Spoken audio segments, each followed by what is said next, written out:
अस्सलाम वालेकुम नाज़रीन। अशरा रमज़ान का तीसरा जो अशरा है निजात वो इख्तिताम पज़ीर हो रहा है। कल यहीं पे लैलतुल क़द्र के हवाले से एक आलमी रूहानी इज्तिमा मुनक़िद हुआ। उस हवाले से आज जो शुरकास में शरीक थे उनकी राय लेते हैं कि कल का जो आलमी रूहानी इज्तिमा था वो इस बारे में क्या कहते हैं। जी अस्सलाम वालेकुम। वालेकुम सलाम। जी आपका क्या नाम है और कहाँ से हैं आप?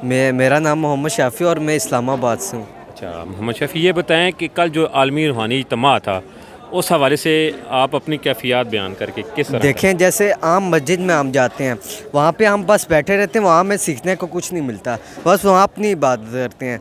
और जब हम यहाँ से गुज़रते हैं हम दूसरों को भी बयान कर सकते हैं। हमारे जैसे यहाँ पे पहले रात को हम ईशा की नमाज़ पढ़ के ईशा की नमाज़ पढ़ते सारी उसी वज़ू में हम इतनी रोहानत होती है, उसी वज़ू में हम फ़जर की नमाज़ पढ़ते हैं। माशाल्लाह, यानी इशा के वज़ू के साथ ही फजर की नमाज भी पढ़ी जाती है, यानी पूरी रात ये इबादत में गुजर जाती है। माशाल्लाह माशाल्लाह।